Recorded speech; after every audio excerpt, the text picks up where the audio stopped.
Hey yo guys, how you guys doing? I hope you guys are doing good. Thank you for coming back to this week's video. Last week 2 weeks ago, we talked about color grading HLG2 footage and my personal workflow for that. But this week we're going to be talking about planning and executing your videos. So if you don't know me, no worries. My name is Isaac DeJose, also known as DEHO. Now let's get right into this week's video. So personally, I think planning your videos is super fun, and I think it's actually underrated. I actually thought that it wasn't even necessary before. So I'd go out, shoot, take videos, pictures of whatever, and I'd just point my camera everywhere, and then I'd end up with 30 gigs on my hard drive at the end of the day. But it wasn't until after that, after I used about 5 of that 30, that I should probably plan my videos so I don't have to end up with large amounts of space being wasted by videos that I know that I can delete, but it's just a lot to filter through, and it's just cutting through the time of the post-production process. So I thought of 3 tips for planning and 3 tips for actually executing your videos. So let's jump into that right now. So tip number 1 is storyboarding. Now, to give you a little background information, I was in an intro to broadcasting class like freshman year. And my broadcasting teacher, he always told us to storyboard what we're going to shoot for that day because we shot projects throughout the semester that I was in there. I just thought it was the dumbest thing, honestly, because I didn't really think that there was any point, because if we already know what we're going to say, and that's all, we have a script, then why do we have to storyboard? But it wasn't until, I don't know, maybe a couple months ago, where I realized that storyboarding is actually very useful, and I'll tell you why. So first off, you don't have to be the most artistic person. Being able to draw a little sketch, whether it's just stick figures or just something like that, to where you have a visual in your head of what you know you want the scene to look like, that helps a lot when you're in the field and you're actually out there trying to execute getting the shots that you need for your video. Now what I personally do, I draw out maybe the most minimal thing that I can, because I'm not an artist, I don't have time for that. I want to make sure that the descriptions under those little sketches are really what helps me throughout the process. So maybe I want to write down the focal lengths that I'm going to use for that shot, maybe the frame rate. I want to jot down if I know what music I'm going to use. It cuts on this part of the music, so I'll have a timestamp on there. Or maybe if I'm setting up for a transition that I'm going to do in camera, I can use that. Moving on to another clip, and it just makes it so much easier, and you feel so much more organized doing that. Now when writing out the descriptions for those little sketches or whatever you decide to do, movement is also another thing that you want to think about when you are making your videos. A constant direction or a constant flow in the way that your footage is being recorded is really important, because to the viewer, it looks more natural. It just looks like those clips were put there intentionally to make it flow with the music, to make it just flow with each other. And that's what viewers like. They like knowing or thinking that the maker, the creator, did it that way, that they put the extra step of making sure that each shot was filmed a certain way. So that's storyboarding. One of the first things that I just neglected ever since the beginning, even when I didn't know that I was going to be making videos like this. Back freshman year, I just ignored it because I thought there was no point for it. But seriously, it is a game changer.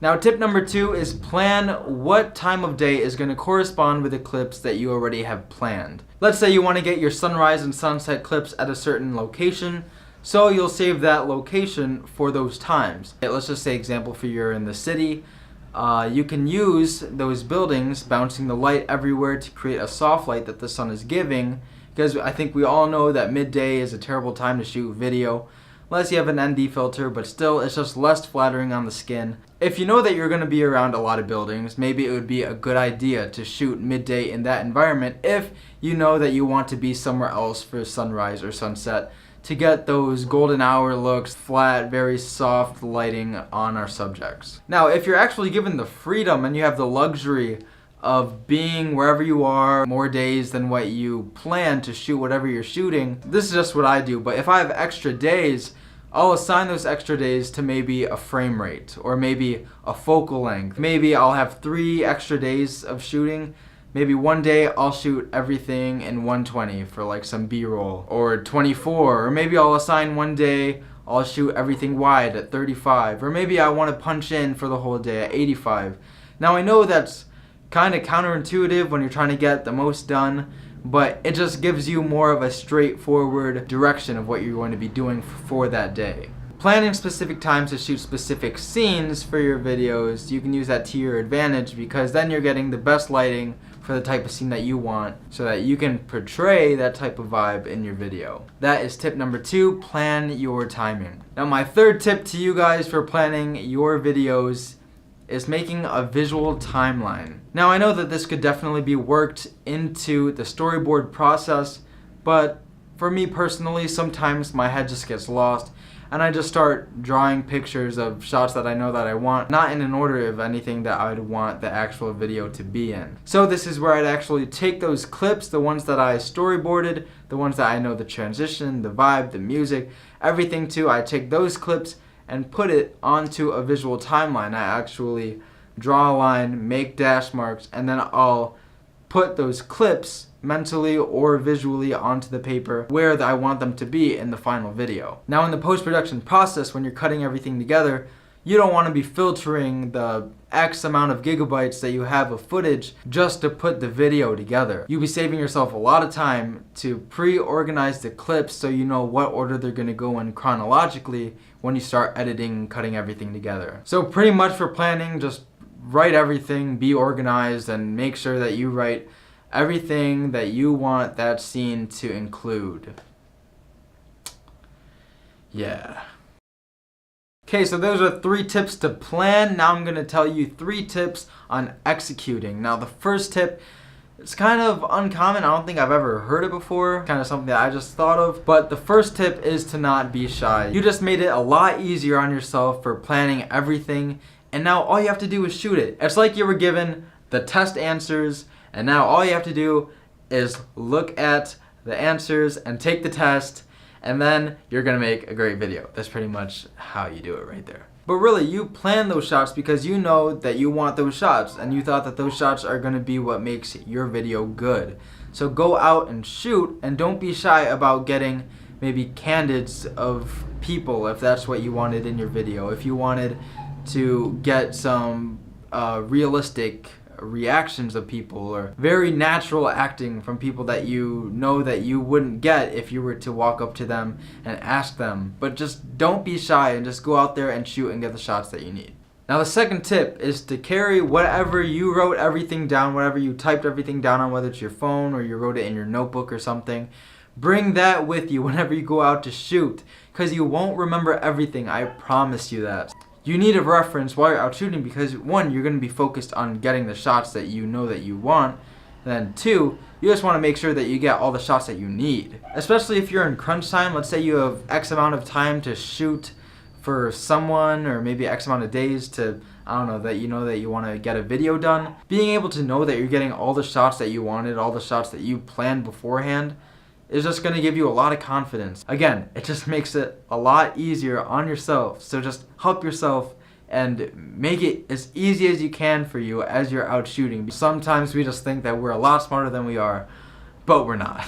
And finally, tip number 3 for actually executing your videos is being able to get shots that you didn't plan. Now this is something that I love, because when I'm out to shoot and I'm getting shots that I know that I want, being able to get shots that you didn't plan, that you know that will add to the story of your video, is so important, because those moments are going to be priceless when you put it together. It's just going to feel like getting extra credit for getting shots that you didn't pre-plan before going out to shoot. Extra footage is good, but this is why we pre-plan, so we don't have a ridiculous amount of excess footage. So I know that this video isn't about storytelling, but before you do anything, before you execute, before you plan, I think that the most important thing about video making, videography, is getting the story down. You want to make sure that you know what kind of story that you're trying to tell before you even start planning. Once you figure out that type of storyline that you know that you want, start planning off of that, and then everything will just start following afterwards. So the final question, why should we plan our videos? Personally, I get very anxious. I want to make sure that I get all the shots that I want, and at the end of the day, if I don't, I'm going to feel like my video isn't going to be as good as it could have been. It just overall makes actually shooting and the post-production process a lot easier, because you did a storyboard, you know what kind of shots you want, you already know what transitions, you already know what music, you already know the types of cuts maybe. And because you made a visual timeline, now you can refer back to that when you're actually editing, so you can just import your clips onto whatever software you're using and then put those clips in chronological order. That's like you're pretty much copying and pasting what you have on the paper of your visual timeline onto your project. Now, as this video has been going on, you guys might have noticed me organizing a storyboard and all these steps for you just to show what it can make. And I'm about to show you guys just a little tour of like this little studio setup, just to show that the shots that I wanted to show this little space was all planned.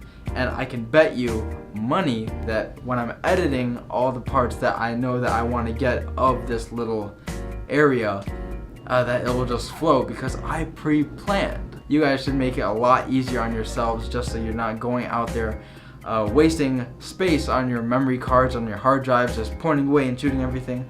But honestly, sometimes that's what you gotta do, because maybe you just don't have a plan. Maybe you don't know what's gonna happen that day. Maybe you're just going out for fun and you decided you want to make a video or you want to take some photos. You don't have to plan all the time. I'm just saying it saves you a lot of time and it's a big help. So guys, check out this little clip that I made for you. I hope you guys enjoyed. I hope you guys come back for the next video. Subscribe if you're not, so you don't miss any future content. Give this video a like and comment down below if you have any comments for me. I will reply, or any questions, I will make sure to answer them. I will see you guys in the next video next week. Peace.